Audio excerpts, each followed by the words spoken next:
Welcome to my channel.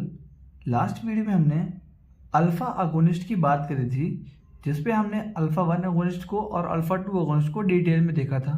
उनका classification देखा था, कौन कौन से ड्रग्स आते हैं वो देखा था और उन ड्रग्स के एक्शन को देखा था। अब इस वीडियो में हम बीटा अगोनिस्ट के बारे में पढ़ेंगे, जिसपे हमारा दो मेन टॉपिक होगा। एक होगा बीटा 2 अगोनिस्ट और दूसरा होगा बीटा 3 अगोनिस्ट। बीटा 1 अगोनिस्ट हमें नहीं पढ़ने होते हैं। बीटा 2 अगोनिस्ट के तीन मेन एक्शन हैं। पहला है ब्रोंकोडायलेशन, दूसरा है वेजोडायलेशन और तीसरा है कि ये स्मूथ मसल्स को रिलैक्स करता है। एग्जाम्पल कि यूट्रस की मसल को ये रिलैक्स करता है। जो अपने बीटा 2 रिसेप्टर्स होते हैं वो स्टिमुलेटरी नेचर के होते हैं। तो इसका मैकेनिज्म ऑफ एक्शन कुछ इस तरीके से होगा कि साइक्लिक एमपी लेवल बढ़ेगा, क्योंकि जब ये ड्रग्स बीटा 2 रिसेप्टर पर जाके जुड़ेंगे तो एक्टिवेट करेंगे बीटा 2 रिसेप्टर को, जिससे साइक्लिक एमपी का लेवल बढ़ेगा। तो MLC के यानी कि मायोसिन लाइट चेन काइनेस का लेवल घटेगा, जिससे क्या होगा कि अपनी स्मूथ मसल रिलैक्स हो जाएंगे। हमें दो मेन एक्शन देखना है बीटा 2 अगोनिस्ट का। एक है ब्रोंकोडायलेटर और दूसरा है टोकोलाइटिक ड्रग। तो सबसे पहले बात करते हैं ब्रोंकोडायलेटर के बारे में। ब्रोंकोडायलेटर दो टाइप के हैं, एक है शॉर्ट एक्टिंग बीटा 2 अगोनिस्ट और दूसरा है long acting beta 2 agonist. Short acting beta 2 agonist को हम शॉर्ट फॉर्म बोलते हैं सबा और लॉन्ग एक्टिंग वाले को लावा बोलते हैं। सबा के अंदर हमारे जिसमें ब्यूटा आएगा ड्रग्स के नाम के बीच में, वो होगा अपना शॉर्ट एक्टिंग बीटा 2 अगोनिस्ट, और जिसके अंदर नाम के बीच में मेट्रोल आएगा वो होगा लॉन्ग एक्टिंग बीटा 2 अगोनिस्ट। तो शॉर्ट एक्टिंग वाले के अंदर हमें तीन ड्रग पढ़ने हैं, सैलब्यूटामॉल, लीवोसैलब्यूटामॉल और लास्ट में हमारा है टरब्यूटालिन। फिर हम आते हैं लवा की तरफ। लवा जो है उसमें हमें पहला ड्रग मिलेगा सैलमेटेरॉल, जिसका ऑनसेट ऑफ एक्शन स्लो होता है। दूसरा है हमारा फॉर्मेटेरॉल, जिसका ऑनसेट ऑफ एक्शन फास्ट होता है। इसको हम याद कर सकते हैं कुछ तरीके से, स्लो है तो सैलमेटेरॉल है, एस इसमें भी आता है, एस इसमें भी आता है, और फास्ट है तो फॉर्मेटेरॉल है, एफ उसमें भी आता है, एफ इसमें भी आता है। फिर हमारे पास तीन very long acting beta 2 agonist हैं, जिसमें हमारा है पहले वेलेंटेरॉल, दूसरा है ओलोडेटेरॉल, तीसरा है एंडाकेटेरॉल। ये तीनों ड्रग्स जो होते हैं तो बहुत लॉन्ग एक्टिंग होते हैं, यानी कि इनका जो ड्यूरेशन ऑफ एक्शन है बहुत लॉन्ग टाइम के लिए होता है। ये तीनों ड्रग जो होते हैं वे very long acting beta 2 agonist या फिर ultra long acting beta 2 agonist के नाम से जाने जाते हैं, क्योंकि जो इनका ड्यूरेशन ऑफ एक्शन होता है बहुत लॉन्ग टाइम के लिए होता है, लेकिन इनका ऑनसेट ऑफ एक्शन जो है वो स्लो होता है। इसलिए इसको हम लोग मेंटेनेंस ट्रीटमेंट देते हैं COPD के। और जो हमारा सैलमेटेरॉल है उसको हम लोग ब्रोंकियल एज्मा और COPD के मेंटेनेंस ट्रीटमेंट में देते हैं, और फॉर्मेटेरॉल को हम लोग एक्यूट ब्रोंकियल एज्मा के ट्रीटमेंट में देते हैं, मेंटेनेंस ट्रीटमेंट में। जो हमारी लॉन्ग एक्टिंग बीटा 2 अगोनिस्ट है उसको हम एक ट्रिक से याद करेंगे, और ट्रिक है हमारी ओल्ड इंडियन विला फॉर साली। ओल्ड से हम याद कर लेंगे ओलोडेटेरॉल, इंडियन से याद कर लेंगे इंडाकेटेरॉल, विला से याद कर लेंगे वेलेंटेरॉल। ये तीनों जो हो गए हमारे very long acting beta 2 agonist हो गए। फिर लास्ट में दो है हमारा फॉर्मेटेरॉल, फॉर से, और साली से लेके सैलमेटेरॉल। इन सारे ड्रग में से हमें सैलब्यूटामॉल के बारे में डिटेल में पढ़ना है, बाकी के बारे में केवल नाम याद रखना है और डिटेलिंग उसकी नहीं पूछी जाती है एग्जाम्स में। तो आइए अपना डिस्कशन आप सैलब्यूटामॉल के बारे में करते हैं। सैलब्यूटामॉल जो है उसका ऑनसेट ऑफ एक्शन फास्ट होता है और जो ड्यूरेशन ऑफ एक्शन है वो शॉर्ट टाइम के लिए होता है। इसको हम मेनली इनहेलेशनल रूट से एडमिनिस्टर करते हैं, क्योंकि इसका जो ओरल रूट से जब इसको लेते हैं तो इसका फर्स्ट पास मेटाबॉलिज्म हाई रहता है, इसलिए हम लोग इसको ओरल रूट से नहीं लेते हैं। मेनली इसका हमारा रूट रहता है लेने का इनहेलेशनल रूट। आइए आप सैलब्यूटामॉल के कुछ इंडिकेशंस की बात कर लेते हैं। तो पहला इंडिकेशन है हमारा एक्यूट ब्रोंकियल एज्मा और एक्यूट COPD। हम लोग इसको ब्रोंकियल एज्मा और COPD के ट्रीटमेंट में देते हैं, क्योंकि ये अपना ब्रोंकोडायलेटर एक्शन और वेजोडायलेटर एक्शन शो करता है, इसलिए। दूसरा एक्शन है एक्यूट हाइपरकैलेमिया के केस में। जब ब्लड में पोटेशियम लेवल बढ़ जाता है तो ये एक्टिवेट करता है मसल्स में present sodium potassium ATPase pump को, जिससे जो ब्लड से अपना पोटेशियम है वो मसल्स में स्टोर हो जाता है। इसलिए इसको हम लोग एक्यूट हाइपरकैलेमिया के ट्रीटमेंट में दे सकते हैं, क्योंकि ये मसल में ट्रांसफर कर देता है ब्लड से एक्सेस पोटेशियम को। तीसरा इसका इंडिकेशन है एनाफाइलैक्टिक शॉक के अंदर, क्योंकि एनाफिलैक्टिक शॉक के अंदर हिस्टामिन के लेवल बढ़ जाता है जिससे ब्रोंकोस्पैज्म होता है। तो ब्रोंकोस्पैज्म को ठीक करने के लिए हमें ब्रोंकोडायलेटर देना पड़ेगा।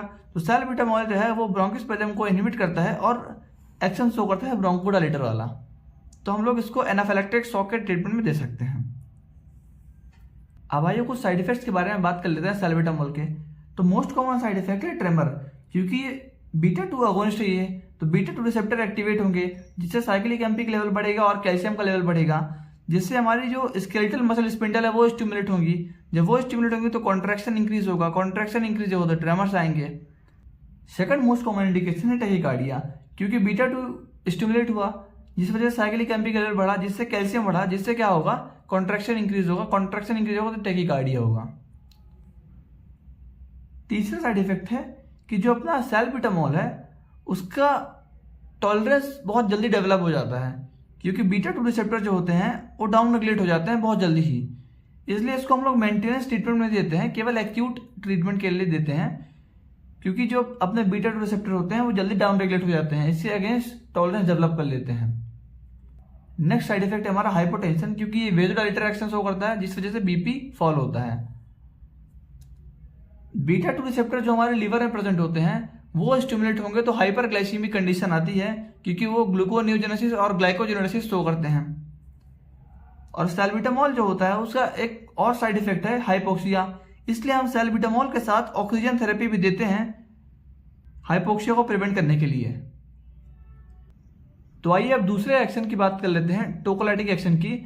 तो जो अपना टोकोलाइटिक ड्रग्स होते हैं वो यूट्रस को रिलैक्स करते हैं विच डिलेज लेबर इन प्रेगनेंसीज। इसमें हमें 2 ड्रग्स पढ़ने हैं, राइटोड्रिन और आइसोक्सरपिन। इसका साइड इफेक्ट की अगर मैं बात करूं तो ये बीटा-2 रिसेप्टर को स्टिमुलेट करता है जिस वजह से ट्रेमर, टैकीकार्डिया और हाइपोटेंशन इसका मेजर साइड इफेक्ट होता है, इसलिए इसको हम हार्ट पेशेंट के अंदर अवॉइड करते हैं। अब हमारे बीटा-2 अगोनिस्ट खत्म हो चुके हैं, अब हम बात करेंगे बीटा-3 अगोनिस्ट के बारे में। तो जो अपना बीटा-3 रिसेप्टर है वो 3 लोकेशन में प्रेजेंट है, उसको याद करने की हमारे पास छोटी सी ट्रिक है ABC। ए से हम याद कर सकते हैं एडिपोसाइट्स में, बी से याद करेंगे ब्लैडर में और सी से याद करेंगे कार्डियक सेल्स यानी कि हार्ट में। जो बीटा-3 अगोनिस्ट होते हैं वो भी बीटा-3 रिसेप्टर को स्टिमुलेट करते हैं जिस वजह से साइक्लिक एमपी का लेवल इंक्रीज होता है। और इसमें जो मेन ड्रग है वो है अपना मीराबैग्रेन और बाइवैग्रेन। इनकी मेन एक्शन हमें 2 जगह पढ़ने हैं, ब्लैडर पे और कार्डियक सेल पे।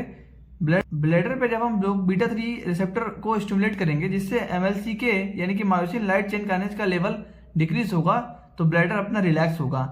तो हम लोग इसको ओवर एक्टिव ब्लैडर के ट्रीटमेंट में दे सकते हैं जिसमें अर्ज इनकॉन्टिनेंस देखने को मिलता है। इनकॉन्टिनेंस यानी कि लॉस ऑफ कंट्रोल, जिसमें हमारा अर्ज पे कंट्रोल नहीं रहा, वैसा ब्लैडर होगा ओवर एक्टिव ब्लैडर।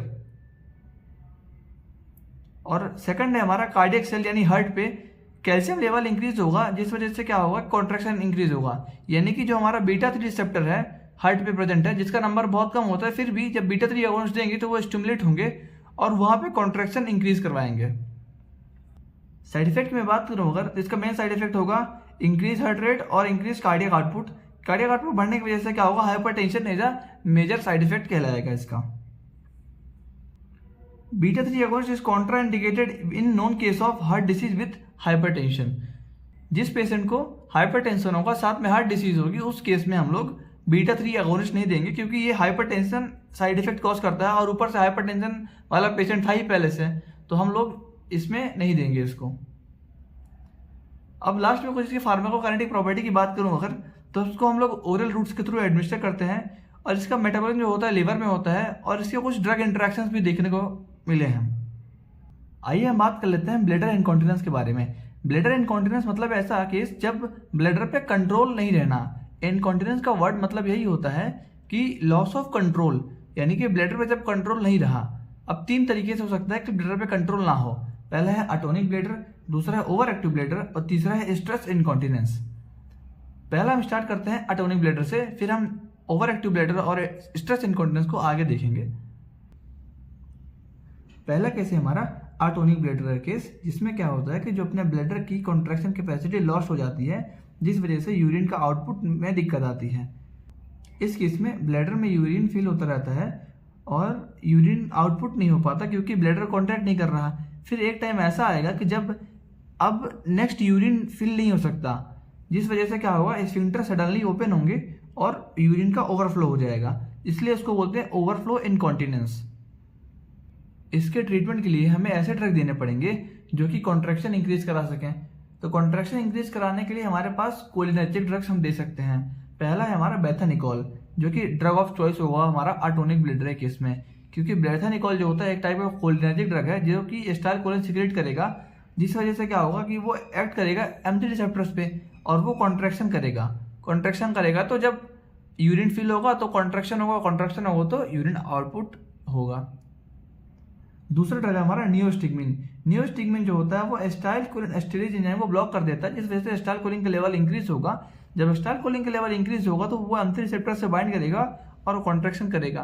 तो हमें इस केस के अंदर कॉन्ट्रैक्शन तो इंड्यूस कराना था, तो हम लोग कोलिनर्जिक ड्रग देंगे जैसे कि बेथानिकॉल, नियोस्टिग्मिन, जो कि कॉन्ट्रैक्शन इंक्रीज कराते हैं। जब कॉन्ट्रैक्शन इंक्रीज होगा तो टोनिसिटी आएगी तो यूरिन आउटपुट आसानी से हो सकेगा।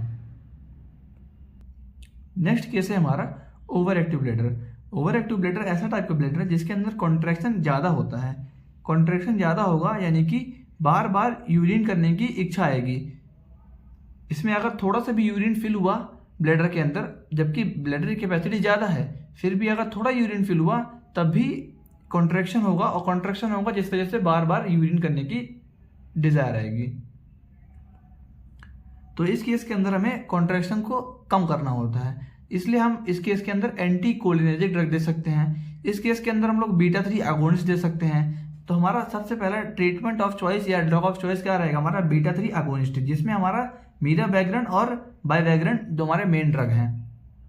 इसके साइड इफेक्ट की बात करूं अगर, तो हार्ट रेट बढ़ जाता है, हाइपरटेंशन इसका साइड इफेक्ट है, लेकिन इसका एडवांटेज ये है कि डिमेंशिया नहीं होता। यही जबकि हम लोग जब एंटी कोलिनर्जिक ड्रग देते हैं तो वो M3 रिसेप्टर को ब्लॉक करके रिलैक्सेशन तो करवा देते हैं, लेकिन वो dementia as a side effect cause करते हैं। लेकिन उनमें भी एक एडवांटेज है कि वो हार्ट रेट का बढ़ना और हाइपरटेंशन में रिस्क नहीं होता है, जबकि ये अपने बीटा-3 अगोनिस्ट केस में होता है। कौन कौन से ड्रग है हमारे एंटी कोलिनर्जिक वाले जो M3 रिसेप्टर को ब्लॉक करेंगे, तो ऑक्सीब्यूटेरिन, डेरिफेनासिन, सोलिफेनासिन, ये हमारे ड्रग रहेंगे। अब डिमेंशिया वाले साइड इफेक्ट को भी खत्म करने के लिए ट्रोस्पियम ड्रग बनाया गया, जो कि डिमेंशिया को भी खत्म कर देता है, क्योंकि ये लिपिड इनसॉल्युबल है तो ब्लड ब्रेन बैरियर को क्रॉस नहीं करेगा, तो सीएनएस में एंट्री नहीं लेगा। तीसरा हमारा ड्रग क्या रहेगा, स्मूथ मसल रिलैक्सेंट जैसे कि फ्लेवोक्सेट। फिर लास्ट हमारा इंडिकेशन रहेगा टीसीए कंपाउंड यानी ट्राईसाइक्लिक एंटी डिप्रेसेंट कंपाउंड्स जैसे इमिप्रामिन, लेकिन इसके साइड इफेक्ट ज्यादा होते हैं। इमिप्रामिन जो होता है वो ब्लैडर को रिलैक्स करता है और साथ ही साथ स्फिंक्टर की टोन को इंक्रीज करता है। अब लास्ट है हमारा स्ट्रेस इनकॉन्टिनेंस में अपना स्फिंक्टर जो है वो डैमेज हो चुका होता है, जिस वजह से अगर कफ, स्नीज या लॉफ कुछ भी हुआ तो एब्डोमिनल स्ट्रेस इंक्रीज हो जाएगा, जिस वजह से क्या होगा कि कुछ ड्रॉप जो होंगी यूरिन के लीक्स आउट हो जाएंगी, क्योंकि स्फिंक्टर कंट्रोल में नहीं रहा। अब तो स्ट्रेस इनकॉन्टिनेंस हो गया कि थोड़ा स्ट्रेस आया तो लॉस ऑफ कंट्रोल हो गया। ये कॉमनली देखा जाता है फीमेल्स के अंदर आफ्टर चाइल्ड बर्थ, और मेल के अंदर कब देखा जाता है, जब प्रोस्टेट सर्जरी के बाद, क्योंकि इसमें अपने स्फिंक्टर जो है वो डैमेज हो जाते हैं। हमारा ट्रीटमेंट क्या रहेगा इसका वो देखते हैं। तो पहला तो हम कंजर्वेटिव ट्रीटमेंट फॉलो करते हैं। अगर माइल्ड डिसीज सिम्टम आया तो इसमें पेल्विक फ्लोर एक्सरसाइज करते हैं। तो स्ट्रेस इनकॉन्टिनेंस को ठीक करने के लिए हमारा ड्रग ऑफ चॉइस रहेगा ऐसे ड्रग जो कि स्फिंक्टर की टोन को इंक्रीज करें। तो सबसे पहले हमारा रहेगा SNRI यानी कि सेरोटोनिन नॉरएड्रेनालिन रीअपटेक इनहिबिटर्स, जिसमें हमारा ड्यूलोक्सिडिन जो है मेन ड्रग रहता है। और दूसरा ड्रग है हमारा ट्राईसाइक्लिक एंटी डिप्रेसेंट, जिसमें हमारा ड्रग है इमिप्रामिन। ये दोनों जो ड्रग हैं स्फिंक्टर की टोन को इंक्रीज करते हैं, जिस वजह से क्या होगा कि अगर थोड़ा स्ट्रेस भी आता है तो स्फिंक्टर जो होगा, अगर टोन इंक्रीज है उसको तो कॉन्ट्रैक्टेड स्टेट में रहेगा, तो यूरिन का लीक आउट नहीं होगा। तो आज की वीडियो के लिए इतना ही। अगर आपको वीडियो पसंद आई हो तो वीडियो को लाइक करें और दोस्तों के साथ शेयर करें, और चैनल को सब्सक्राइब करना ना भूलें, ताकि इस चैनल पे अपलोड होने वाली कोई भी वीडियो की नोटिफिकेशन आपके पास सबसे पहले पहुंच सके। इन लेक्चर्स की नोट्स को मैं अपने टेलीग्राम चैनल medmonk21 पे अपलोड कर दूंगा, आप वहां से जाके इसको ले सकते हैं, जिसका लिंक मैं डिस्क्रिप्शन बॉक्स और कमेंट बॉक्स पे पिन कर दूंगा। इन लेक्चर वीडियोस के अलावा भी मैंने एक छोटी सी सीरीज स्टार्ट करी है, जिसमें मैं फार्मेकोलॉजी के इंपॉर्टेंट टॉपिक्स को छोटे छोटे पार्ट में करके पढ़ा रहा हूँ, तो आप उसको भी एक बार देखें। अगर आपको अच्छा लगे तो अपने दोस्तों के साथ शेयर करें और खुद भी फॉलो करें। वीडियो में यहाँ तक बने रहने के लिए थैंक यू। मिलते हैं अगले वीडियो में, तब तक के लिए गुड बाय।